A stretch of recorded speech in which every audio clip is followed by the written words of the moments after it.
Hello and welcome back to WA Real. I'm your host, Bryn. Movement, how we move our body, how we look after our body, particularly our spine, and smashing old paradigms for new ones are some of the topics we're going to be diving into today with my guest, Mark Benacchi. Born and raised in the windy city of Chicago, Mark got into physical training for all the vanity reasons you'd expect of a teenage male. He then took this further by taking a bachelor's degree in exercise science. After this, he planned to do physio or chiro, shadowing many practitioners. However, it was the same time he was exposed to the work of Ido Portal, founder of the movement culture. This is where Mark went all in with everything he had and began his journey with movement.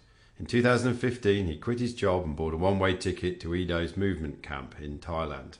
Afterwards, he visited Australia and ended up moving to Perth. In 2015, he was one of the first to join Ido's mentorship program. And in May 2017, together with two others, Margaret and Anthony, he opened the Modus Movement Studio in Youre. Now he teaches as well as practices movement. Mark, welcome to the show. Thanks for having me. So, you're originally from the States. Correct. How did you perceive Australia before you even ended up here? Did you know much about it? No, I didn't know very much about it at all. I suppose just the cliches, kangaroos, all of that. Yeah. Always enjoyed traveling, wanted to come at some point, had no expectations, and no real thoughts either way. Cool. So how did you end up here in Western Australia? It's a question I ask all my guests. Yes. Well, as the intro mentioned, I bought a one-way ticket to movement camp in 2015. Leading up to that point, I was working two jobs. I was in school. I was training online with Ido. And I knew I just wanted to get out and find more of a community because I was kind of alone where I was in Chicago at the time. Of course, family and everything, but I had some goals and wanted people around me with like-minded goals. So I went to camp and just was kind of open to anything and planned to travel a little bit after camp. And I realized while I was traveling at post-camp that I was splitting between traveling and trying to move and train and do these types of things. Right. And I realized I was doing two things, neither to the maximum. I couldn't enjoy my time traveling because I was trying to sneak off and get some training rather than being with people from around the world. And I wasn't getting most out of my training because I also wanted to see some things. Yes. So I kind of decided that I had to decide which it was I was going to do. Yeah. Meanwhile, at camp, I met Margaret. We didn't talk that much, weren't best of friends. I was actually getting to be good friends with Anthony from camp. And the second to last night, Margaret was sitting next to me at the lecture in the evening, and she just said, "What are you doing after camp?" I said, "No plans. Might go to Cambodia, but don't have to take that flight. Who knows?" She said, "Come to Perth." Right. So after deciding I wanted to find more people to move with, I booked a flight through Perth, Melbourne, Sydney, back into Boulder, Colorado, because I met people there from camp. Yeah. And then back to Chicago was the plan. Right. Came to Perth for a week and just spent the time with Margaret and met up with Anthony and a few other friends and just had a great time. And I guess just ended up coming back after that. Right. Yeah. So are you well settled here? Am I now? Yes. Yes, been here for 3 years. And so that was 2015. And right as I came to Australia, I joined the mentorship as well. Right. So it was all kind of at the same time. I found good people. At the time, there was a lot of people in Perth doing online coaching with Ido. Right. So there's a lot of names I'd seen on Instagram and faces I recognized from online. But just it was a great community. On that trip, I came here and Margaret's an excellent host, and she ended up visiting in the States, and we continued our relationship from there. But then I went to Melbourne, hung out with friends there initially. I went to Sydney, hung out with more friends I had met from camp. So it was just camp all the way. Yeah. And here's the joke that my camp never ended. There you go. So yeah, exactly. Awesome. So there's obviously a high degree of physicality in your story. Yes. Where does that come from? Are you quite physical as a child or a kid? Or? I was always very active, I would say, but I enjoyed sitting in front of video games and that kind of thing. There was a moment, I would say, because I used to play a fair few video games. There was also a moment when I realized I'd play these games and build my character up, and I realized, why am I spending the time in this game adding strength and this and that, or learning to do this in the game when I could just do it in real life? Right. Life is a RPG for the nerds out there. But you can do it all here. Yes. And that doesn't mean I don't like video games anymore, but there's so many things that I can explore. Let's do the real ones. In the real life. Yes, exactly. So, if I would have spent some of those hours learning to play guitar, I'd be a lot better at guitar now. I can learn all these skills and that kind of things. Yeah. Always played sport, always enjoyed playing games. When I go to a friend's house, we'd be outside a lot of the time as well. And I don't know, something about it spoke to me. I've always been a very flexible person. Right. So, my whole life I kind of had people telling me, oh, you should do gymnastics. And I always, in the back of my mind, like, oh, that'd be cool. I could learn some tricks here and there. So it was something that always looked cool to me, looked like fun. I was often been about, let's have fun with things, play games and all of that. And I recently realized that, and we can get into this more later, is I just like to play. And most people don't play anymore. I've always said, even before I got into this stuff, I'm never going to grow up just because I enjoy playing games. And we do a lot of serious play in training with Ido and moving and all that, and at Modus. So I guess that was kind of it. It was always this underlying thing of I enjoyed playing games in competition to a certain degree, certainly physical competitions. I had a brother and a cousin who's basically a brother to me. He grew up with us, so there's three of us, and a bit of roughhousing here and there, and playing basketball in competition and this and that. So it's always kind of been a undertone.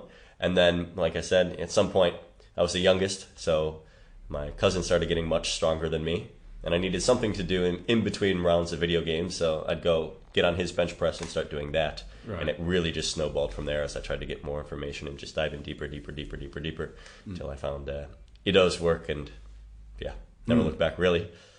Yeah. I was going to ask you, what took you to go to university and study, and what were you searching for? This is before you found Ido. Yeah. Why did I go to university? Yeah, and study sports science, in fact. So I went to university. Frankly, it was an expectation growing up. Both parents, well educated and all of that. And, my brother went to uni, my cousin went to uni, everyone went. And I always knew, because I enjoyed engaging mentally as well, that I'd want to go do something. Yeah. I didn't know what, and it's much more common in the States to go to go in undecided as to what you're doing. Yeah. So I was very undecided going in, but I continued taking general credits, this and that. And in high school is when I got into the fitness stuff at the time. And I knew I wanted to do something with that, but I didn't know what role that would take. Because it was still fitness mindset. I was thinking, I could be a researcher and dive into that, but I want to be active. I don't want to be in a lab. But I don't want to be a coach. But I don't want to do all this, be a trainer necessarily. Yeah. All the things that you traditionally think in a exercise world, I didn't want to do. Right. But at the end of the day, I realized, there's nothing else that I will enjoy learning the material as much. And I can mentally engage with a lot of things as long as there's some bit of interest for me, and I can be happy to dive in. But this is the one that kept coming back to. This is what I spent my free time on, is looking at more and more and trying to find people to learn from and potential workshops to go to once I was done with school. Is it within the sports? No, because I stopped doing sport there because at that time I was starting to do the more individual training. I still didn't have the community. Right. But I played, intramural we have, so not high level of anything. First of all, I wasn't good at any sports. I just enjoyed playing. Yeah. I was very, very average at everything. Can pick things up all right, but was never the best. Yeah. So I didn't ever have ambitions for something like that. I just knew I liked playing and being active, and at the time staying fit and learning new tricks and skills, which my mindset has changed a lot on that. Yeah. But that's, the start of the rabbit hole, I suppose. Indeed. So how did you come across Ido? So when I was in school looking for more information, at the time I came across some gymnastics strength stuff. Yeah. And this appealed to me because, I was working out and, I can maybe start getting to that. So I started looking and scouring the internet for more and more and more information. That's how I spent my time. Look for information and then try to apply. And I came across Ido's name online and started following him for a while there. Yeah. And then clearly well-respected, clearly a person with information, comes across quite curt maybe online, very abrupt. He's got a reputation for his online persona, but once you meet him in person, it fits. He's not being rude, he's being honest. Yes. He doesn't have time to deal with all these internet people. He had more time back then. Yes. So you just give it to him straight. Don't be nice for the sake of being nice, and just we can develop more that way. So had a bit of a reputation and a following then, and I just started following and looking at what he was doing. And at the time, he wasn't coming to the States ever. So I was waiting, okay, when is there going to be a larger event? Because if I'm going to go to an event, and I'd already been following him for probably 3 years at the point. Right. It has to be a larger one because I'm not going to fly somewhere to go for a 2-day thing. Yes. So down the line, I ended up seeing he had a movement camp in Berlin in 2012. Yeah. And I was like, oh no, it's expensive. It's all this, it's that. Yeah. Gosh, can't do it. Yeah. And then as soon as the pictures came out on Facebook, I had massive FOMO. I was like, oh, I should have been there. I missed out on this and that. So you talked yourself out of it. Yeah, I talked myself out of it beforehand because it was expensive. I was Yep. just coming out of school, or I might have even been in school at that point. Couldn't rationalize it. Had a summer job instead, and all of that kind of thing. Yeah. So next time it came around, it was Singapore the following year, and as soon as it popped up, I knew I was like, I have to go to this. Yeah. I have to go. So I flew to Singapore for a week, and spent some time at the camp there, and yeah, that was my first real exposure to it. Yeah. Awesome. So if we take movement, I'm going to ask you what I found, one of the trickiest questions to answer so far. For a listener that's listening to this and is not quite aware, what do we mean by movement in this? This is always the tricky question. This is the trickiest question. And it'll be tricky here as well because usually, depending on who's asking, I tailor the response to them. The beautiful thing about movement, well, I'll start off. Movement is very general, right? Yeah. What is movement? Sitting on the couch drinking a beer, you're moving. Yeah. You're eating, you're moving. Physical fitness, yes, you're moving. Biking, everything's moving. That's what we do. Yeah. There's some strong theories out there that the whole reason we have such a complex and large brain is because it was developed to drive movement. Yes. No other animal does as much complexity. No one has as good of a brain as we do. No other animal. So that's why we have a brain, to move. Yeah. Okay. So everything is movement. We'll start with that. Yes. Now, what is movement to you is the real question. Yes. What is it going to serve as? Yes. Do you have something to say? Yeah. This is interesting because I wondered whether part of answering this question is, I've been coming to Modus Yes. for 6 months now, 6 or 7 months, and I've been coming 2 or 3 times a week, and now all of a sudden, I view movement completely differently. My spine works really well. I can play with my daughter exceptionally well. I mean, I was a relatively fit bloke, 43 years old, who could swim, and I came back in January. But now I can swim better, I can move better. Just the way I view movement, not just in class, not just exercise, but the way I get out of bed, the way I go in the shower, all of this is completely changed. What has happened to me? That's a good question. It comes down to what the person wants. So for you, I can see how you engage with certain things, and there's some skepticism in the beginning, like, what is this? All right, I will use it to support my fitness. But then I could see you clicked in with that there's something more here. And it's sometimes as simple as enjoying mundane tasks.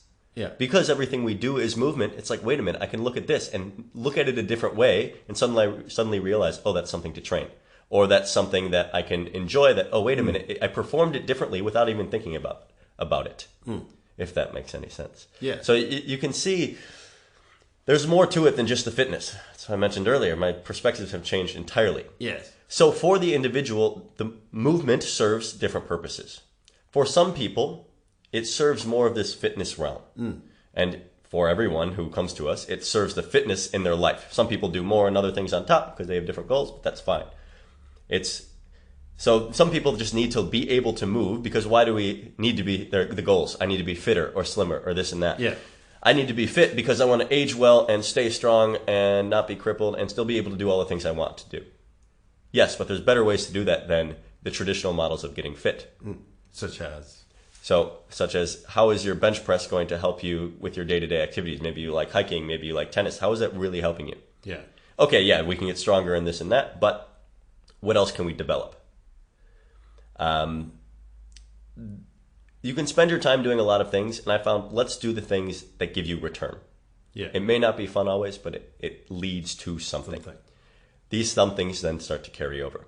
So your average person can come to movement class and learn, okay, these are the tools I can use to prevent myself from aging. Or aging's going to happen, but age gracefully. Yeah. Get better as I get older, not necessarily worse. Get more mobile, get stronger, in all these ways that carry over to my daily life. Not functional fitness per se, but things that are actually functional. Getting up and down off the floor. Prepare for the inevitable. One of Ido's inspirations for some things is Nassim Taleb, the economist. Right? No, he doesn't like economist.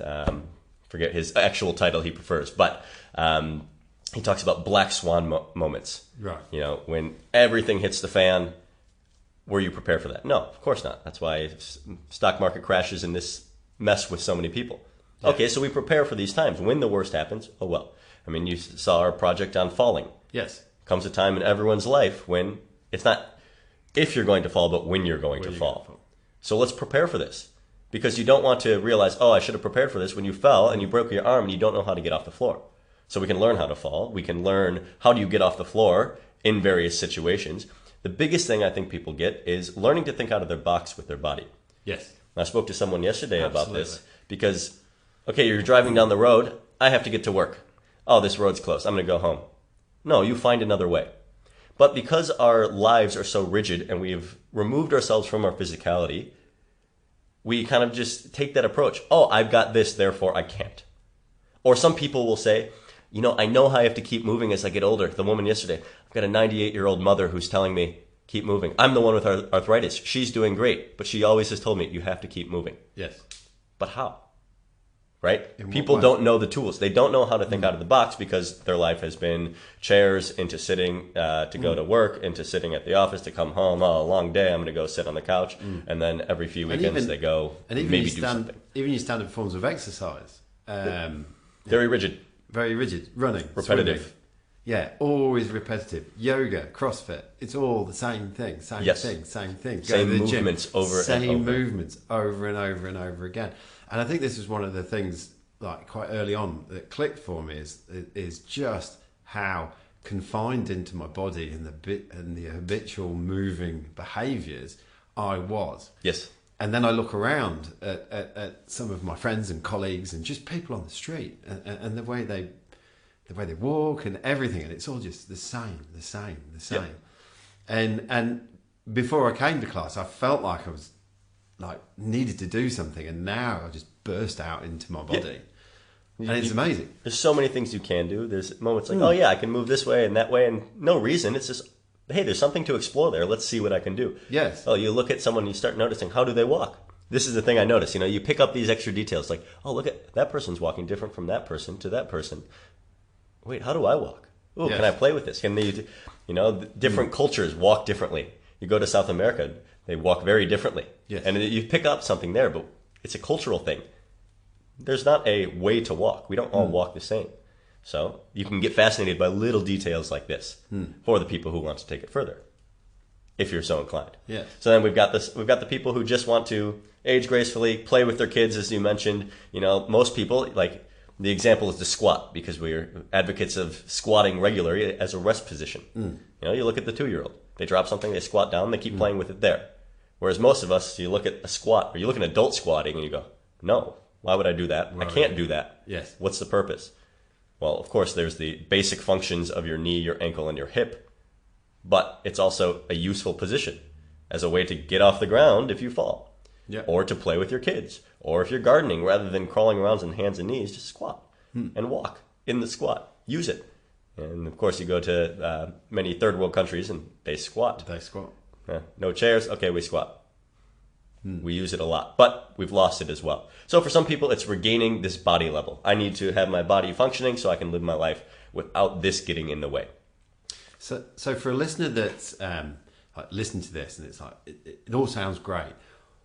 I know because I've been, but what would a listener who's not been to a class, what sort of things would they explain how the class is structured and what we do?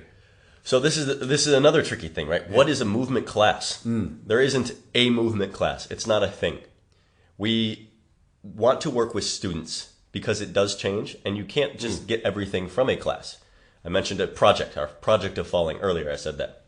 It's because we work with projects 6 weeks at a time, sometimes shorter, but mostly 6 weeks. That way we can dive into a subject, because there's endless subjects in the world of movement out there. We dive into a subject for 6 weeks. We learn a lot about it. We pick it apart. We use tools to then get better at it. How can we apply this to other scenarios? Develop something, and then we forget about it for a year or so. You know, it'll come back at some point. Yes. But then we move into another subject. So we can do some martial work. We can do rolling. We can do falling. We can do some dance types things. We can do all. It's all movement. Let's develop it all. Let's keep getting engaged with our practice and taking it further rather than getting too focused on other goals. And no goals are bad, but why are you doing it? It's always that why behind. So we can get caught up in why we're doing something and just end up doing it, and then eventually we get to the end and realize it's empty. There was nothing else there. Yes. So there's always something else for us. So we keep going. With this, we also have general prep to maintain the body layer a bit more. I mentioned preparing your body from not falling apart, being prepared for different scenarios. So we have everyone doing individual strength work. It starts fairly generic because when you walk in the door, I don't know you very well. So we start in the same place. Yep.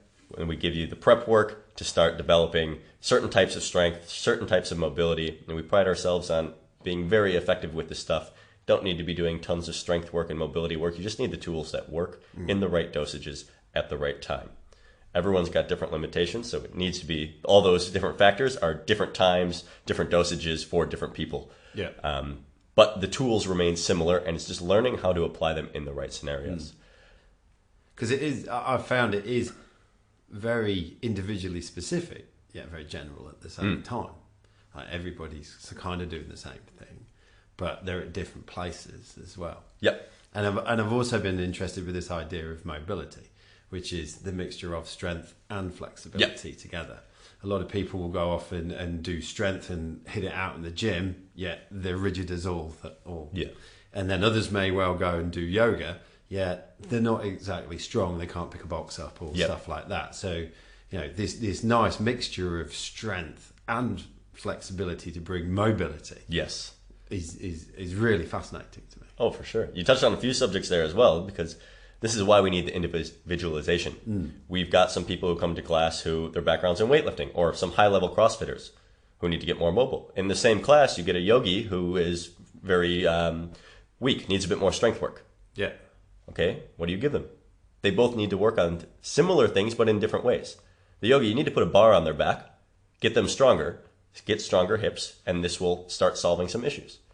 The person who's already strong doesn't need to be doing so much of this. And this drives a lot of our practice, is how much time are we putting into any specific thing? What am I trying to achieve? Am I searching for this generalist perspective? Then yes, I need to think about how much time am I willing to invest on this thing. For example, we do 30 minutes of strength in class. I can get someone strong. My background's in exercise stuff. I can get someone way stronger with doing more time. But I can get you damn strong in 30 minutes a day if we're doing the right stuff. Yeah. Or even less than 30 minutes a day. So how much time are we putting into it, and what's the value? If to get stronger, to get that one-arm chin-up, you need hours and hours and hours. Why? What is that one-arm chin-up going to give you? Now, it's sometimes good to have a goal, have a project, and achieve it, but what is the cost? Everything we do has a cost, and this is true in any aspect of life. Everything we do is some form of specialism and has a downside. Yeah. You sit in the car too much, your body's getting better at sitting. Whatever you're doing at this moment, you're getting better at it. If you're in the car listening to this, you're getting better at sitting, getting better at the position of driving. If you're walking, you're getting better at walking. If you're sitting, leaning against the wall, drinking something, you're getting better at that position. We adapt to whatever we're doing. But people don't realize it. This is that more and more it's getting popular. Oh, you can't fix this problem, that problem in 3 times a week, 45 minutes. True. So come to class and we educate you on tools that you can implement into your life to then start solving issues, so that you can fix your hips because you spend more time squatting. You fix your back because you spend more time squatting, and you add the hanging, and you move your spine, and you get stronger, and. Yes. This is where we need to go. If anything takes too much time, then I don't want to spend my time doing it. Now, granted, I spend a lot of time doing this stuff. Yes. But you can acknowledge what's the next layer down. For example, Ido doesn't expect us to train as much as him. This is his life. He does 8 to 10 hours a day. Yes. It's everything. Yeah, I also want to, have a partner, play guitar here and there, do some other things from time to time. So I don't train 8 to 10 hours a day. Yeah. But what I do is considered crazy by most people, because it is most of my life. And that has a cost. I can't do everything else. I couldn't travel open-ended like I initially had dreams of, as many young people do. And we just need to recognize the cost. I don't think that this is what we do makes me a better person. Not at all. I just want you to acknowledge the cost of what you want to do. If you want to spend a lot of time swimming, great. But that's something else that can't be there. If you enjoy swimming, perfect. Beautiful. Runners, run forever. great. You enjoy it, keep doing it. But we need to acknowledge that it takes a toll on the body, Yes. repetitive impact. At some point, you start developing joint issues, especially if you don't know how to train the mobility and how to develop all these things in the right ways, which many people don't, because it's different. It's not what you normally see in training. And, okay, what tools are these that then can help you continue your running practice? I don't care if you want to do, 100 Ks a week or something, that's fine. Just acknowledge the cost, and then we can do what we can. Yes.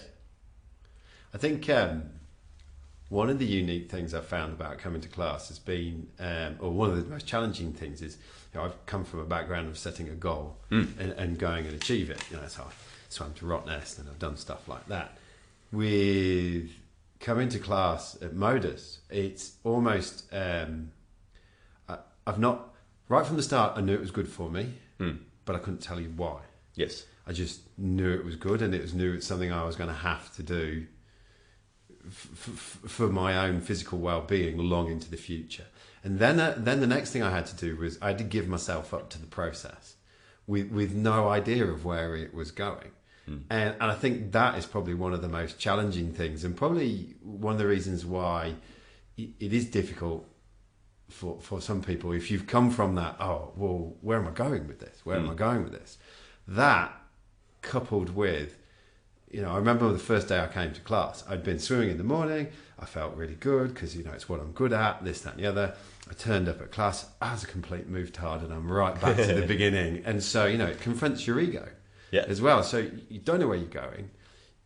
One of the most successful things I found was just let go and give yourself to a process. And also acknowledge that you're going to feel pretty stupid, and it's going to confront your ego while you're doing it. Yeah, for sure. There's something that's very much lost in our culture. The only place it really remains is the martial arts of having a teacher and just being a student. We don't know how to be students anymore. Most of us stop being a student after high school or after uni. And even when we're in high school and uni, most of us are not good students. And then suddenly to become a student as an adult is very confronting for a lot of people. Yes. And this is something that Ido has established for a long time, is let's have a student-teacher relationship and other relationship as well. But when we're working this way, there's certain ethic around everything. Yes. And it's understood in martial arts schools and dojos and this and that. There's a certain amount of respect built in there, and a certain amount of respect for the practice and for the hard work that is nowhere else, certainly not in the fitness world. Most people pay a personal trainer to try to make them feel a little bit better for themselves while they force them to do something they hate, and they pay for the accountability. That's not what we're about. We want people who want to develop something more, who are willing to trust the process. The thing we always say is we don't care where you're at. I don't care if you, once again, the person who came in the other day and said, I can't get down to the floor and get back up. I don't care if you're a 20-year-old guy who's been doing sport his whole life and is strong as all get out. We had another one of those type of guys join up 2 months ago. First day in, walks over, does a handstand, full range handstand push up against the wall, which is a fair bit of strength already. It's like, all right, where do we go from here? There's plenty of things we can do. Yeah. I don't care which one you are. What is your mindset? This kid didn't come in with any ego. Rare to have a 20-year-old kid do that. The woman doesn't have a mindset of I can't. Her mindset was, I know I need to do something, I just don't know how, and the other things don't make sense. Both of them, cool, I'll trust you. Tell me what to do. This is what we want. The mindset of I'm happy to do whatever. That doesn't mean you don't think about what you're doing. You don't have healthy skepticism. You don't question. It means that you're open to trying. You're open to being engaged with the activity, being clued in. This is what I'm doing now. Okay, I'm going to put everything I have into this moment now, rather than thinking about what's going on tomorrow or what I have to do for work or what's going on with the kids. I'm going to do this now. Yes. And then we can start to develop something. And then we can develop a relationship, and we can start to trust a bit more, and we can go into a deeper practice, because anything that's not superficial will take a bit of trust on some level so that you can learn. I mean, what else is a teacher? Someone you trust to take you in a certain direction. And we all know there's a lot of terrible teachers out there. Okay, let's find a good one and stick with them. That's why I'm still with Ido 5 years later. Same thing. I went to him initially at that first event, felt something's there. I don't know where this is going, but I have a feeling that he can take me somewhere I think I might want to go. I didn't have very specific goals, which isn't necessarily the best thing. I just enjoyed it at the time. Okay, I'll stick around. Okay, I'll stick around. Okay, I'll stick, and still here. Now, he gets more clarity with where he's going. It's like, oh yes, this is what, it makes so much sense now. So people aren't used to being students, aren't used to being mentally checked in, aren't used to having a process again and having to trust and doing weird things. So the biggest thing we look for is, what is your mindset coming in? Leave the ego at the door. I don't care who you are outside of there. Yeah. Let's do some work. Let's have some fun, but serious fun. I mean, it is. I find classes are super present and super grounding, and it doesn't matter what else is going on. That soon leaves you. Yeah, and then it soon joins you when you get back in the car afterwards. But it's super grounding and super present. The other thing that I've found really enjoyable is like you said, projects. So we start off something, like we did juggling. For a while.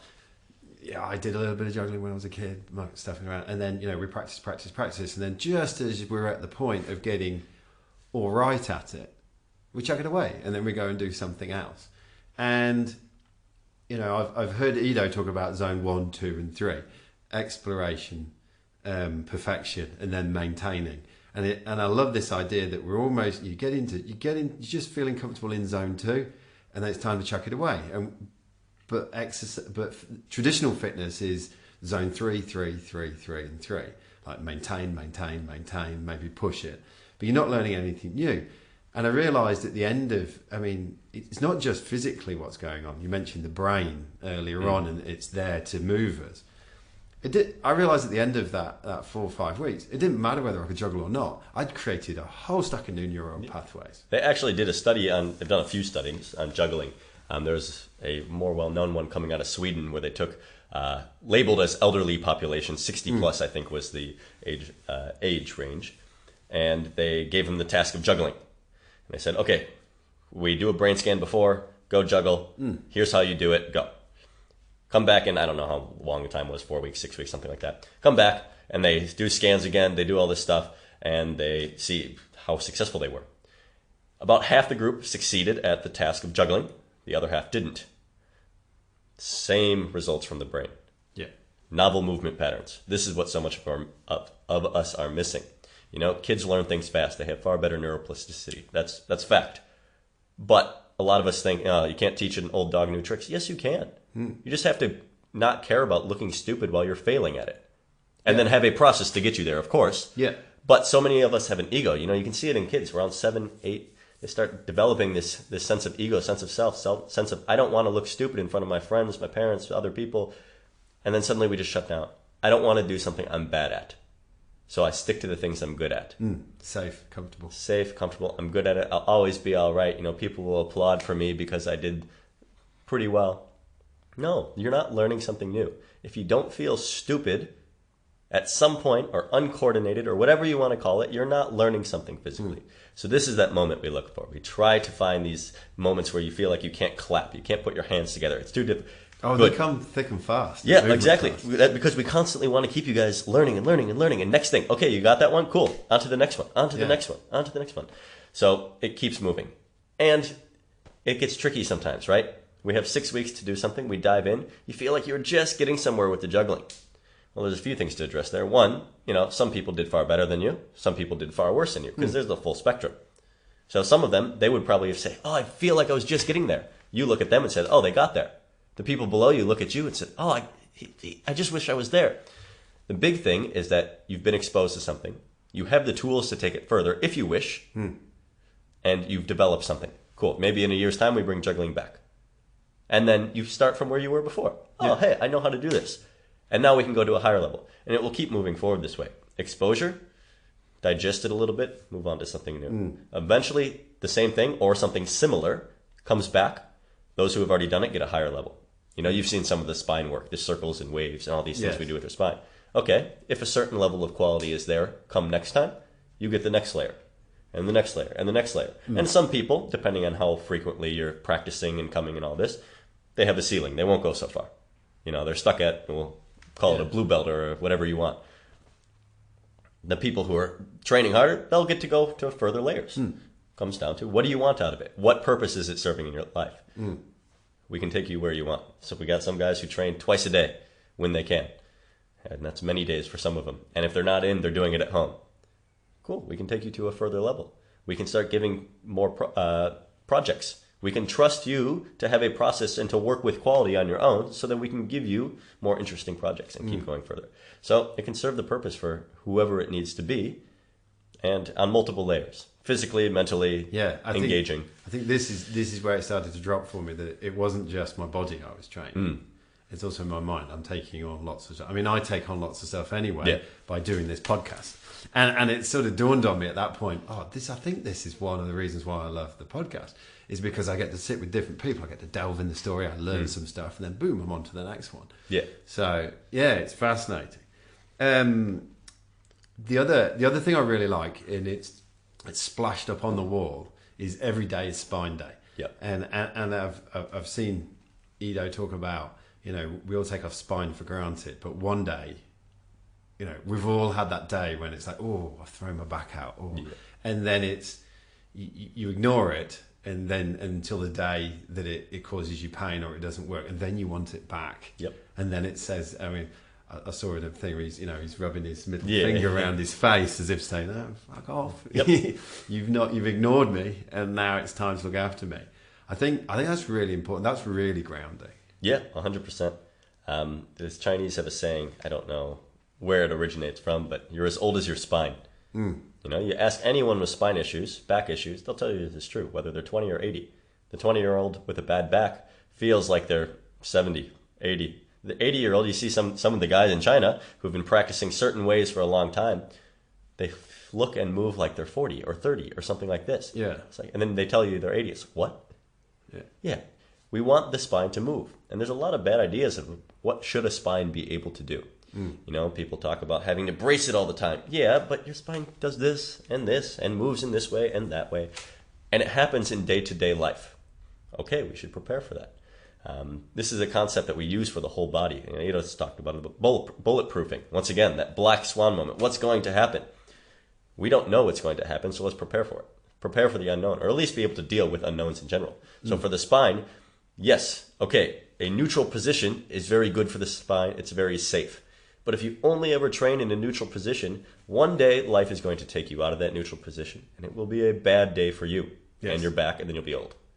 So, story from Margaret and, or from chiropractors in general of, you get a patient in who's coming, what happened to your back? I was sitting on the toilet and I reach over for the paper and my back goes. Because they hadn't rotated in so long that suddenly simple task demands rotation and they lose it. Or you go to... Or spinning around in your car to reverse. Yeah, exactly. And then, really? Done. Such a simple task. And of course things happen, stress in life and this and that. You can't prepare for absolutely everything. But maybe we can mitigate the damage. So when you bent over with a rounded back to pick up the groceries or the pot plant or whatever it is, you maybe get a twinge, but hopefully not. You shouldn't if it's a simple thing. But if you do, okay, you know the tools to start moving your spine again so it recovers. I'm not pretending that aging doesn't happen and these things don't happen. They do. It's impossible to avoid.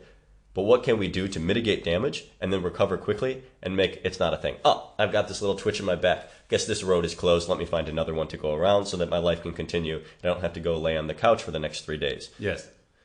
That's a better orientation than, and being there's stuck by these things. There's a lot of taking responsibility for yourself in that as well, which I really like.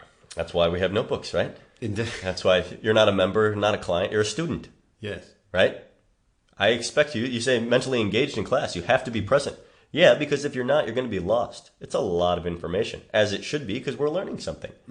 It can be overwhelming. We're fully aware of that. That's why the notebook starts to help. We educate you so that when the new guy comes in, you can help them sometimes in the class scenario. And that's a key part, partner work. I love it. What is anyone searching for? Community. You look at the oldest people, the blue zones of the world, right? Who lived a certain amount of people over 100. What's the consistent thing? It's not being vegetarian. There's people who eat meat. There's some vegetarian communities. There's only one vegetarian. It's not this. It's not that. Most of them have some vice, whether it's wine or this or that. It's purpose. It's community. It's family. It's that kind of thing. So you need to develop a community that has like-minded values. For some people, that is their family. For some people, it is a community who wants to spend their time doing the same things or wants to grow in certain ways or whatever it is. We all have communities. That's part of what drives all of us, right? What you've got the polar bear. What's it called? Yeah, the Port Beach polar bears. Yes, exactly. Right? You enjoy your swimming, but you enjoy it more because you have a group of people who like to do it with you. Yes. Right? And because you're good at it a bit. Of course, there's all these factors to it. But if you just came to Modus and you didn't interact with another person at all, then it would just be weird. We want to be weird together and develop things together. Yeah. Because I've mentioned training for chaos, be prepared for the unknown. You can't do that alone because you plan everything you do. Maybe not plan consciously, but you're semi-prepared. So I'm not going to put a Bosu ball under you and call that chaos. No, I'm going to have a partner give you an input that you don't know what's coming. And then you deal with that.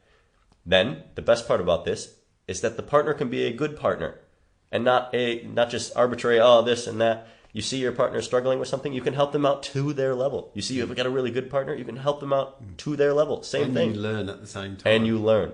It's another way of engaging you. Everyone needs to work with to have a practice with something, everyone needs to work with themselves. They need to work with people at the same level of them. They need to work with students. They need to teach something, and they need teachers to guide them. This is something from Ido. Even with you, okay, you don't necessarily have students in this realm. But I know you've shown some stuff to your daughter, you've shown some stuff to people, friends, and this and that, and you start to teach, and you see them do something, and then you have to think about it a bit differently to communicate it correctly. You have students. We all teach all the time. That's communication. Yeah. So, yeah, we have to have all these layers to have it be a fulfilling practice. Otherwise, at some point, it gets empty, or at some point, you break down, or at some point, something else comes in. So, the point you've made several times about having a teacher, a mentor. Can you talk more about the importance of that? Ooh, in what aspect? Just in life? Well, you would have in your field, you'd have probably the world class mentor. Yeah. So that's actually quite a privileged place to 100%. be. And I want to ask you a bit more about that. Yeah. But before we dive into that, it's this concept of having a coach or a mentor or somebody. It's the classic thing. Standing on the shoulders of giants. Yeah.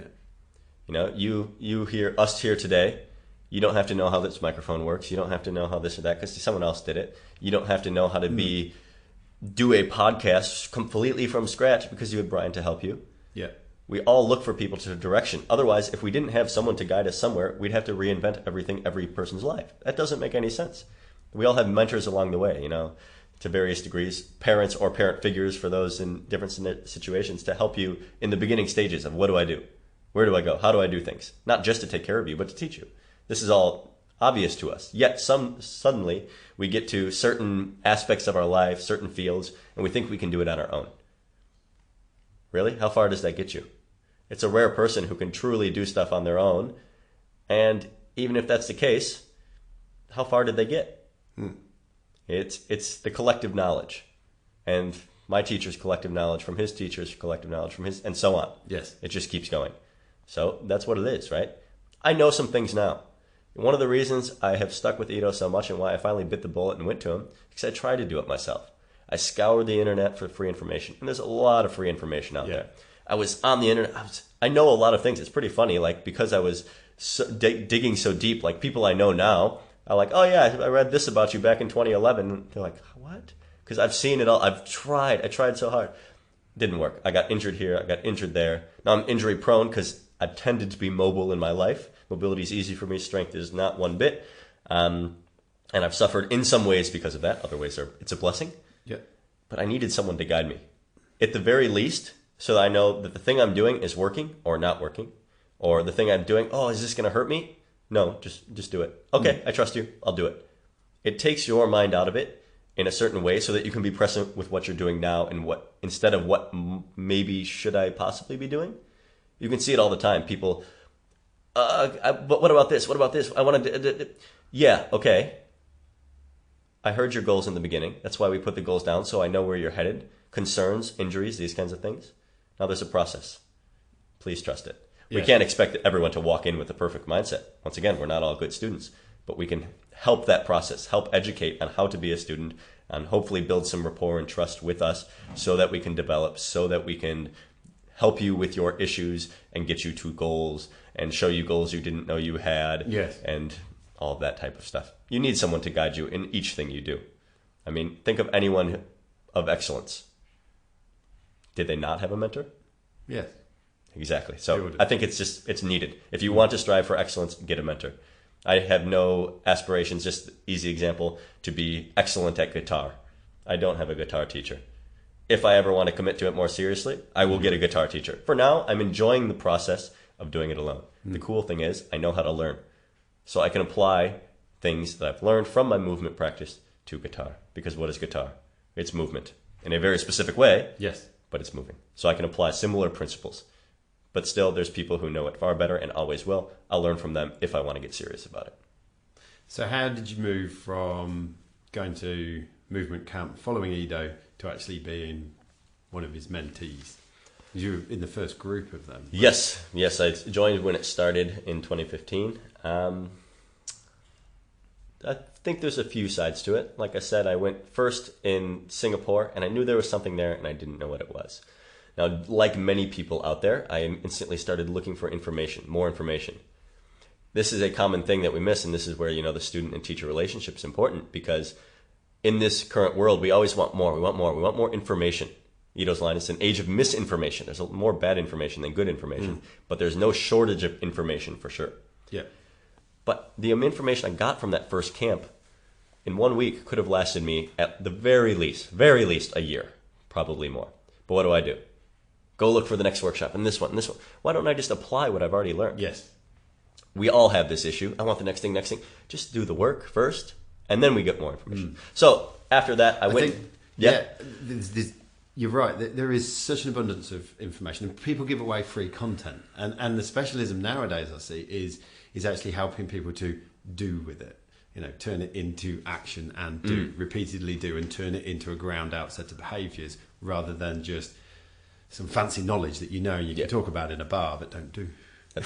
The funny thing is, you very much described me in a few phases of my life. Like, I love getting more information. I don't do it so much in the movement sense because I've had my teacher, and I still learn about a lot of different things, but I don't go to other people anymore to spend time with them.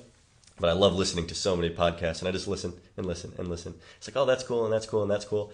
But I don't spend enough time with it to be good at it. And it's like, oh, yeah, okay, this is about resiliency, and this about not procrastinating. Wait, I just need to apply. So in some ways, I very much cut out all the things that I read and all this and that. And in some ways, but it's less learning. Yeah, but it's more productivity. It's less wasted time. Because if I don't do anything with it, it is wasted time. For now. Maybe it's a future interest. But yeah. But yeah, so we need that person to really guide. And after Singapore, I wanted more information. So I went to a few other workshops, and they're all people. How did I find, who's good, who's not? Because there are a lot of bad ones out there. So I looked at who has Ido interacted with before. And I started going to these other workshops and talking to them just based on old internet posts, because once again, I scoured everything. And I did a few workshops with other people, and I realized each one, it was like, oh yeah, this is really cool. And then reflecting on it was, something's missing. The first thing I realized is, one, these people don't live it. Right. They may do it. It may be their job. They may spend time with it, but they don't live it. This guy's teaching mobility. He's a mobile guy, cool. But he also lives a very normal life. Frankly, that's not the person I want to learn from. I want to learn from the crazy person. And then I can distill it to the appropriate level for me, and so on and so forth to other people. But there's just missing points. Like, you could be super mobile, and you need to make this and this and this work. But when is it applied? It never got to the application stage. There's no wet test to see if it works or not. A bunch of theory. Same thing I said before. The theory of your spine works very well here, but when is it applied? And then I went to certain strength training things and learned. So went to Poliquin workshop. Fair people know his name out there, but I was like, is this what I really want to do? I can get so much more information on strength training, and I keep learning things here and there, but I don't invest too much time into it because, once again, I know enough to get you damn strong in 30 minutes. The reason we do the strength and mobility, just as a side, and the handstands is tools to allow you to do other things. Tools to never have your body be the limiting factor in why you can't do an activity or some practice. Cool. I don't need more than that. not going to chase it forever because eventually I'll get weaker. We all do. So that's kind of, I just noticed that people were missing factors and just kind of kept coming back and like, I guess I'll come back to Ido, did the next movement camp, I had done online coaching prior. And just as time went by and I did have exposure to other things, I just realized that for me, there's not many people who have some good truth out there that will continue to move forward rather than just keep repeating the stuff that they've already developed 20 years past and now have turned into a successful business. Yeah. Which, if that's how they want to do it, great. But I want something more. So then I did the following camp. So I had done 2 camps and I had been doing a year of online coaching, maybe a little bit more. And then just when the mentorship invitation came my way, I said, yes, I'm in. And shoot first, ask questions later. And there's lots of questions along the way, of course. But as the years go by, it just keeps reaffirming the decision, I suppose. I just came back from Berlin last week, and I've done many events now. I don't know how many. Could count, but oh well. Yeah. What does the mentorship, what's the sort of structure behind it? So the structure of the mentorship has been, we go to 2 events each year. Usually one's in Berlin in July, where I just got back from. One is somewhere else in Europe, around December, January, and then movement camp.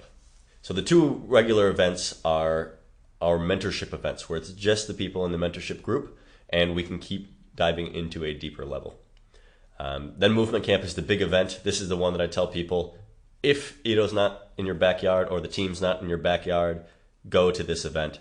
Don't fly somewhere to go to any other event but movement camp first. It is such an engaging and fantastic week. It's well worth it. Can be expensive. I think it ends up being 5,000 Australian dollars, something like that. But it's all foods included. It's a great resort, all these things. And it's 7 days of movement with 150 people from around the world. The energy is incredibly high. You get a bit of a dive into the process for sure. And that's your day. You have nothing else to do. You have no time for anything else. Let's just see what it's about. And just the being in a place where there's people from all around the world is just a very interesting experience because it's an odd group of people who are invested enough to fly around the world to do this. Yes. I started out, I started traveling through Australia. I took a trip from Thailand to Perth to Melbourne to Sydney to Boulder, Colorado. And I went to Chicago, my home, for a few weeks. And then I went to Toronto, and then I went to Baltimore, and then I went to New York before then moving back to Perth. Every single place I went, I didn't pay for lodging because I was with someone I'd met at the 2015 movement camp months earlier. That's incredible. I got a bit of travel that way and training because there's all people with similar mindset. Yeah. But it's rare to find a community like this one. So yeah. And what occurs in between the events? So in between the events, we have online support from Ido. We've got he's in contact with us semi-regularly, and speaking to him this time, it looks like we're getting more and more direction. Once again, we see where the practice is developing to, and then so we can take our practice individually to a deeper level, and then learn how to provide information and provide teaching and develop our communities even further. So there's a big focus on developing communities in the different areas. So he's almost creating nodes around the world. Yes, to the style that we choose. He's not trying to franchise anything. He doesn't care about that. He's he's developing students who then, to be true practitioners, have to develop their own students and have to have some kind of teaching form, whatever that might be. And so yeah, he helps us with material, with how to teach is a huge one. There are like I said, there's very few good teachers. This is one of the first things I noticed. He knows how to teach well. And I hope this is something you can see at Modus. Yes. We have a process. We teach a certain way because it works. We expect certain things because it works, and then we can actually develop further. There's that lovely balance, I find, where you'll spend time with us and do stuff, and then there's other times it'll be like, just figure it out, and you just walk away. Yep. And this once again, dosages to the right people at the right time. There's some guys I trust where I show it to them, go do. Because this is where we want to be. I shouldn't have to digest everything and spoon feed all the time. We don't want to be in that place because then you aren't mentally engaged. This becomes more of the personal trainer thing. Do this, put your elbows here, go. Okay, next time, do this, put your elbows, same thing. Just regurgitate, like, it's not developing something. It's okay, maybe you're getting fitter, you're getting this or that. And some people, that's perfect, that's what they need. But I want to engage people who can then engage with me. I want people who can then see a movement and replicate it. What are the tools you need to do this? That's what we try to provide. And in the beginning, it means I digest the information and spoon feed it so that later you can grow your own teeth and chew on it. And, everyone's at different places. Some people don't care to go that far into it. Other people are just higher level, and I expect more of them. But we can only find this out by having a relationship and seeing where everyone's at. With some things, okay, I have to know the person's individual ability level. Do they have the mobility? Do they have this or that? To have this element presented to them now? Do they have the, the education in place so that they have the tools to then digest it? Or do I need to break it down a little bit more for them? And so we do this in class sometimes, right? We split the group into two. You guys go do this. All right, you guys come with me. And we'll be learning the same thing, but some people have a bit more help along the way, and other people don't have as much help. Now, the beautiful thing about this is, guess what? Everyone, particularly in the group that's been put away from me, knows the process and knows how to work and can help each other out. I don't expect you to do it perfectly first time. I expect you to mentally check in and work on it and not lose focus when it's frustrating. This is something that frustrates me, is when you see people get frustrated and then they stop and mentally check out. Yes. Really? You're here. Just do the work. You're spending the time doing something. Why not have it go somewhere? And I understand frustration. Of course, there's bad days and this and that. Oh, yes. And classes are long for most people, 2 hours sometimes. At the weekend, yeah. Okay. Pull the focus from somewhere. I know you can. It's practice just like anything. Pull your awareness to now.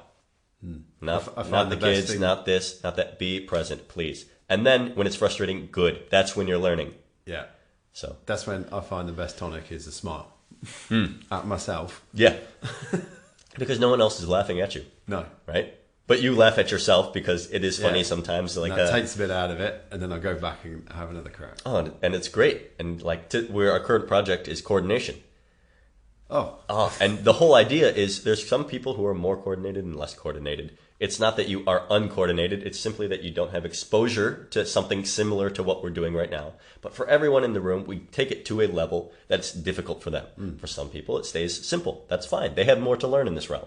For other people who maybe did dance or this or that and pick up new patterns frequently, it's a bit easier. Good. We just take it higher. You still get to this moment with everyone where you see this look in their eyes of freeze, panic, the gears breaking down in their head. Good. That's perfect. Yeah. I try to find that in my daily life. I was working coordination today as well. It didn't work all the time. People give me weird looks because, what are you doing? I'm just finding a new task, and especially it looks weird when I'm failing at it. Good. Next time I'll have it, hopefully. Right. So how much do you train? Depends on the day, depends on what else is going on.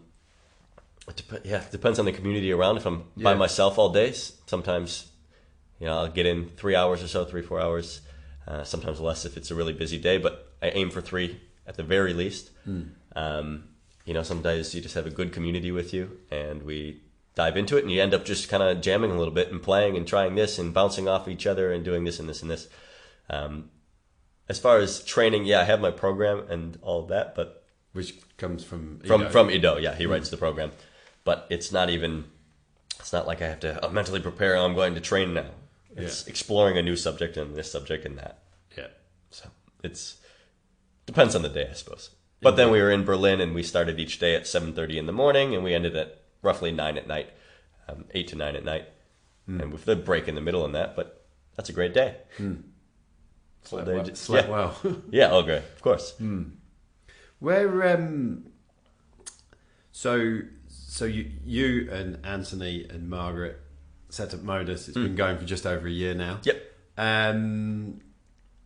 How's the first year gone? It's been incredible, really. Lots of learning things. Such as? How to teach, how to communicate better, how to be clear on expectations, how to develop students and not just present information, how to be clear on our expectations, which then in turn helps people be better students, how to do some business things.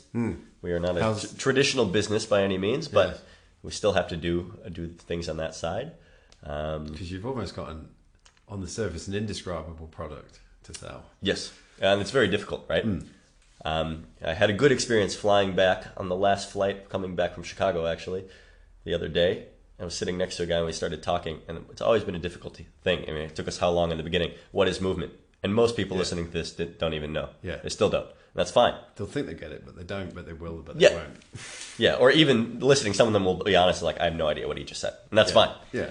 So it's hard to say what is movement, but we started talking about it, and he said, if I was in Perth, he's from Sydney, he said, if I was stopping in Perth, I'd be there. I said, oh, that's good to hear, but do you even know what it is? He goes, no, but something's there. I was like, oh, yes, I'm getting better at communicating this. Communication's a bit of a struggle for me, and I'm trying to improve on it, and it's come a long way, has plenty more to go on many layers, but it's getting there. So that's one thing to learn. Yeah, I don't know. I could probably talk forever on things that have been learned, but it's just the whole process. You ask how it's been. One of the coolest things I think is we have a bit of a community and a crew. Yes. We have this community where anyone who walks in the door, this is something we're very, very pleased about. No one walks in the door and we go, oh, that person's here. Oh, no, this class is going to be harder to teach. Oh, they're just no. Everyone walks in the door. It's like, yeah, great to see you again. Because we've fostered this community of people in the right mindset to some degree. And everyone's got different challenges and different things, and some struggle to put the ego aside and this and that. But no one's a drain on our energy to be there. And that's so incredible. I've worked in PT. I can think of, like, I know the face to this day. I've got clients who's just like, Jesus.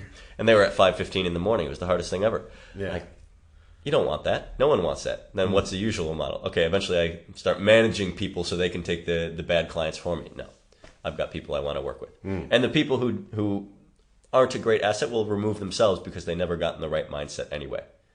So we have an excellent community, and that's what it always excites me. Like, oh, how are things going? Great. We have this awesome crew. We have people spending their free time with us because they know there's more for them to explore. You come to, like, today, there was no class on. What time was it? It was this morning, before class, middle of the day. Just people hanging out. Everyone's talking together. There was, in the room at the same time, me from Chicago. Anthony was there from, he's born and raised in Perth. We've got a friend visiting from the Czech Republic. We've got another woman from Argentina and a guy from France, all in the same room. Only one born here. It's like all these people have congregated from all different parts of the world, and we're just all hanging out and exploring things together. It was just a great moment. Just here we are. Awesome. Yeah. So Ido's, if you listen to him as well, he's quite the philosopher as well. Yes. So what have you taken on board beyond the movement? What sort of things have you taken on board from that? It's hard to spend a lot of time in a practice without getting to a level where you have to think about it. If you don't think about it, at some point you will remove yourself from the practice and you will find something else to do. Everything at a deeper layer, you have to start philosophizing to some degree about it. How do you want to spend your time? What are you doing this for? The why? All these underlying reasons. Well, Ido's been doing this for years. It keeps going further and further. He's financially successful. Why does he need to keep going? So he finds reasons. He keeps looking for what else is there in life. We all get to a point, right? Or many people will get to a point like, what is going on? Why am I doing this? And it's philosophizing to different degrees. From him, you learn that it's not all about the movement. First off, of course, I get into it for the skills and the tricks and the looks and this and that. Oh wait, that's not what it's about. It's about the movement. Stuff we see it's on not Instagram. About the movement. Yeah, exactly. Yeah, that's a tricky one. Yeah. It's not about that stuff. It's about the movement. Oh, it's not about the movement. It's about the community. Oh, it's not about. And it just keeps going. I wouldn't call myself a philosopher by any means, but it's just interesting to hear his thoughts on the process. We have conversations, and like I said, the practice. I think we said before we started, the practice just keeps getting deeper and deeper. Where else does it have to go? We have to have more cerebral conversations about it a little bit, and it's difficult to have these conversations with people who aren't engaged in similar activities. Right? You can have certain conversations with certain people because you have these similarities with them. You can have the same conversation with someone else, but it's based around a different topic. Yes. So it's it's a medium to communicate about other things, which I find is very interesting. So what other things are you getting from it? Nothing comes to mind at the moment. I don't know. It's such a wide topic. For example, I'm a student just gave me a book because he started reading it and realized it wasn't for him, about the brain's sense for movement. It's called. And it's looking at, okay, what do we sense and what do we this and that? And like he's quoting in their philosophers because it all intertwines. Like, the classic things of the colors that you see are not necessarily the colors that I see, but we called this one black. So we both call it black, even though it might be my red for you. That kind of thing. I forget, that has a title in philosophy. I don't know what it's called. So this happens on each layer. And simply that there's more to be explored. For example, I have not spent as much time with the internal practice as I have with much of the other things. But it's such an important part of the practice. Why? Okay, one, it develops awareness. One, it gets you comfortable sitting with yourselves. One of the comments from last week was not being addicted to your thoughts and running around. And of course, there's people who have done internal work and yoga and meditation for years who can talk to this. It's not my strength, so I need to dive into there more. And then with that will come maybe more clarity on the philosophy side of things. Yeah. But for now, it's kind of just dipping my toe in the pool and seeing that there's much more. I haven't been doing this for 20 years. I'm currently engaged with anything. But it will come with the process. And this is, once again, why I trust. There are some things that we start now that I don't really know why we're going. But, okay, this is where the trust comes in. Where will it end up? Same thing happened last week. Like, okay, so we've been doing this, this, and this, and this. Now you get the next layer. Now you can understand a bit more of why, now that you've explored. Here's where we're going with it. Oh. And of course, wanting the information. I wish I would have known it then. I would have prioritized it more. Yeah, but I should have just trusted in the first place and spent the time with it. That kind of thing. Not a very good answer to your question, but I'm no philosopher myself. I'm just interested in learning more, I suppose, at some point. You can talk more to specifics that Ido has said, but it'll be regurgitating and can point towards the interviews and stuff he's done. The most poignant one being, why do you do the movement? And Ido's line is, it's a good way to pass the time. Yeah. Because what else are we doing here? Love that. Like, whoa. If you think about that for 2 seconds, it's like, oh, well, yeah, I guess we are just passing time. Then you get further and further into meaning of life, all that kind of stuff. Sounds so flippant on the surface. Yeah. And it seems like, oh, cheeky, but what about... No, wait, real. Once again, that comes with how long have you been doing it for? How far have you taken it? What else has come because of it? That's why we need all these things to support us. If you don't think about those things, eventually you run into the wall. If you don't have a community to support you, eventually you run into the wall. If you don't have meaning behind your practice, or a direction, you run into the wall. This is where, the mentors and the communities and all these things can help. I think why Ido's been so successful is because at the end of the day, he centered everything around the practice, not around the business. And he's a very successful, financially successful. I won't even say businessman, but he's financially successful. But he centered it around the practice always. Yes. He's first and foremost a practitioner. What comes with that? You have to be a teacher to be a practitioner. He's a phenomenal teacher. And then he develops a community of like-minded people. He gets some guff because he cuts people here and there because of this and that. Oh, it's so petty. Yeah, well, he knows what he wants to do, and he doesn't have time to entertain that. We all have situations in our lives where we have toxic people who just won't let go of things. And it's like, but they were a good friend, so maybe I don't want to... If you just cut it, then, okay, you can move on with your life, and yeah, there's sad parts to it and this and there. But if you're I know what I want to get done, and I'm going to do anything to get me there, that's what you do. You have to. Otherwise, it just keeps pulling on you bit and bit. And once again, this comes down to where are you trying to do? What are you trying to do with your life? What is the cost of cutting that person or the cost of leaving them in your life? Because everything has a cost. So that's an individual decision, and you have to think about these things to some degree. What was the cost of me pursuing more of this movement stuff? I had to move across the world. I had to do this. I had to do that. And of course, I moved across the world also for Margaret, my partner. So it's not singularly the movement, but the community was a huge part of it. There's people here who I can do this with, and Western Australia seems like a great place because I know this is also about Western Australia. Yeah, people are very open-minded in some way. Now, my little joke I suppose I'll make is that I came here from Chicago, where it's miserably cold much of the year, and there's so much stuff to do. I get to Perth and it's like, there's not that much to do, but it's gorgeous all the time. So people are happy to be active and be in their bodies and do things, and then they're very open-minded about it. Yes. And I think it was in one of my first weeks here, I had to cover a class for someone. So I came in and told them, I think it was a yoga class. I told them I don't do yoga, but it was like a roll and release thing. So I said, I'll give you my perspective on what we do. And after the class, they said, hey, let's get coffee. And I sat down with them. I just started talking about what I do, and they were instantly just, oh, that's like they were very engaged.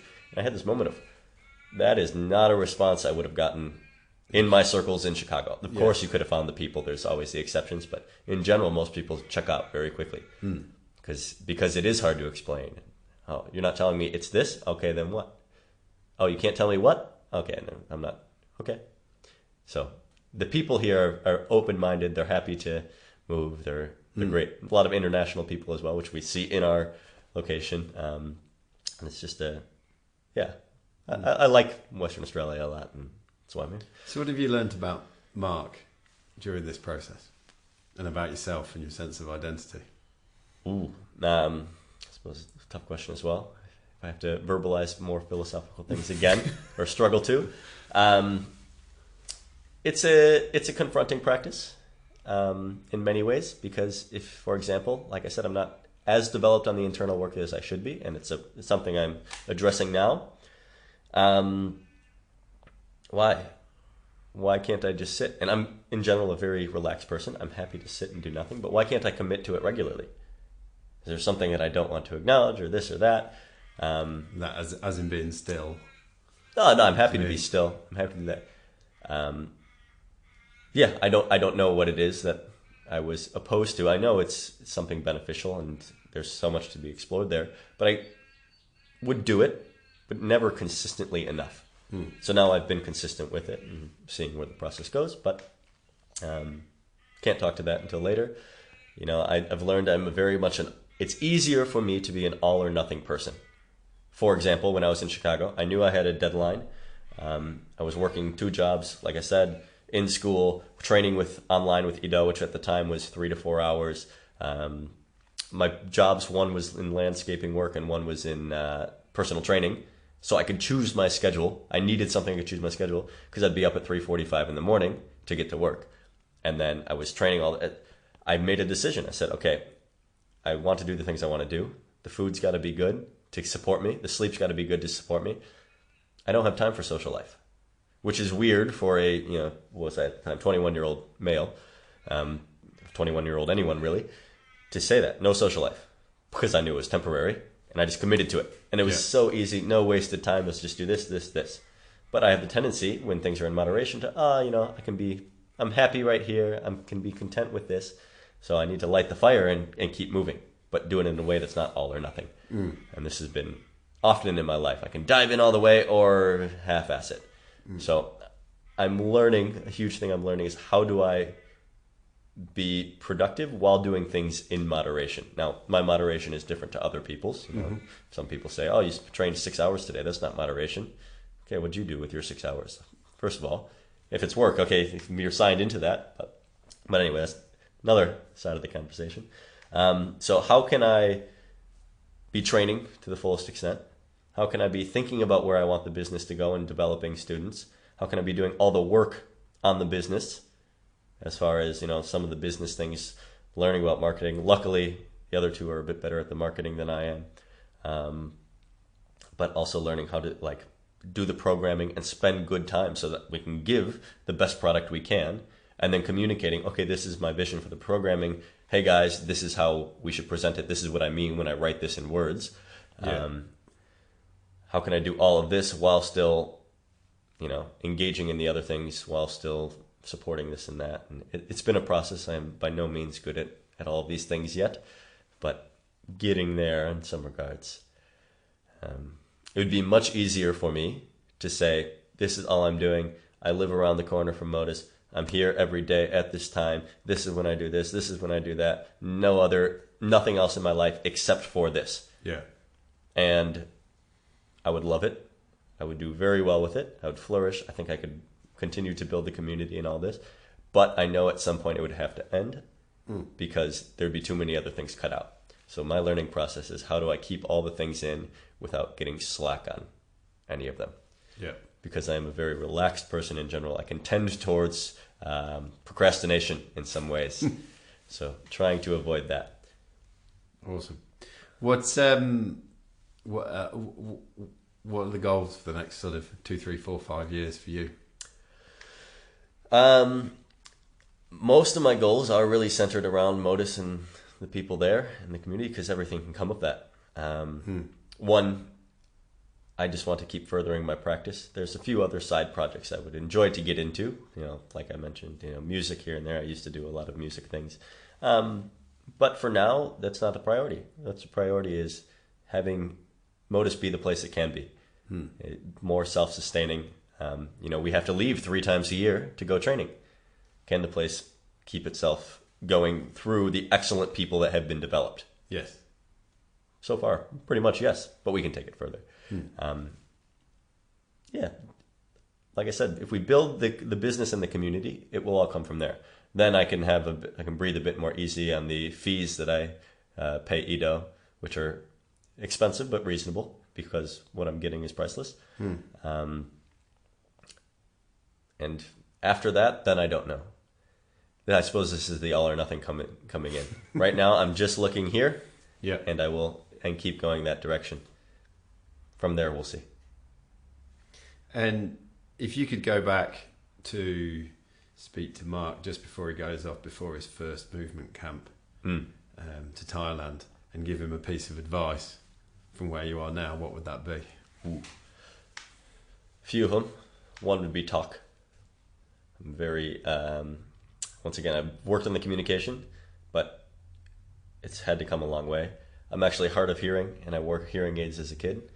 And I stopped wearing them just because I don't like having a tube in my ear.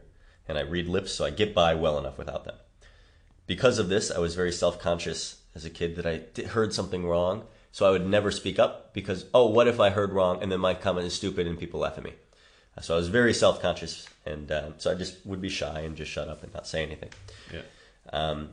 And I could have gotten a lot more out of it if I had been talking, one, to the other people there. I had a few close friends just because I was with them by proxy because they were the room next to me and in the group, same group and that kind of thing. But I could have talked more to the teachers at the time to give me a bit more direction, and then maybe I'd feel more comfortable and not have to go searching in other places for more information.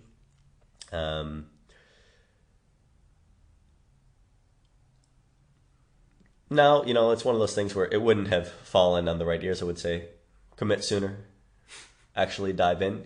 Yeah. Because we all, when we dip our toes into, you see it as well, like, okay, you've learned, trust the process. Most people, they dip their toe in, is this for me? Okay, we'll see how this goes.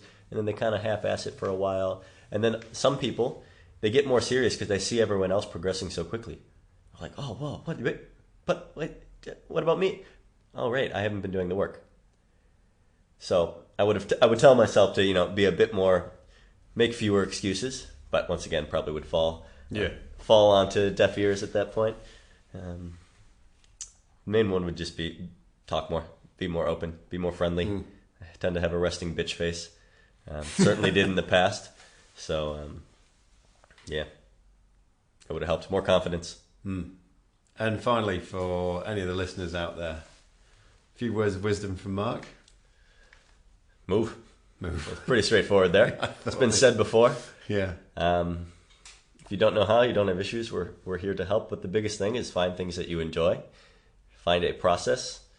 Can be a good teacher in anything, right? You've got your good teachers for swimming and for podcasting, for this and that. And just trust. Learn from them. Do what they say. That doesn't mean do it blindly. You question at the appropriate times. Learn to ask good questions so you're not wasting everyone's time. And just dive into something. For most of us, what else do we have in this world but our bodies? So let's start to develop it.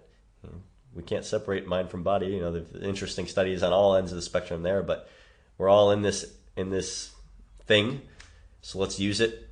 I think the line from another one of our teachers who was at the movement camps and all this, is a guy named Martin.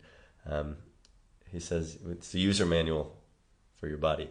So let's get our user manual back and just learn how to do things, learn how to use our body, explore what's there, learn a bit more about your mind from the internal work and all of this kind of stuff. And yeah, it starts with the movement. Cool. And so anybody who's listened to this who wants to get in touch, how can they find you? Our website will be an easy way to get email, phone, all that kind of thing. We don't answer the phone if class is going on, unless there's a few extra people there. So email will certainly be the most reliable way to get in touch. Otherwise, just come in and come try some classes and see a little bit more what we're about. Bring your notebook because you're a student. Leave your ego at the door. Yes, of course. Yeah, and find out a little bit more. But the website, just search for Modus Movement and we'll pop right up. We're in Youre off Leach Highway. So it'll be easy to find, and then we can play seriously. Mark, it's been an absolute pleasure talking to you today. As I said, I've been coming for 6 months. It's changed many things for me in my life, and as I've said to you before, I don't have. I saw Ido and watched documentaries and this, that, and the other, and then that day when I sort of went, Ido Portal movement, Perth, and then it was like 4 weeks before you were opening up, and then to find out that there's actually mentees of Ido's here opening a studio, I just thought, how lucky am I? It's like 10 minutes down the road. So I think it's an absolute privilege to have you up the road. Thank you. All the knowledge that you guys have and hold. It's just it's awesome. So so and then to selfishly get the opportunity to talk to you outside of the class today as well has been awesome as well. So thank you very much for your time. Thank you for having me. It's good to have you as part of the community. Awesome. That's what it's all about.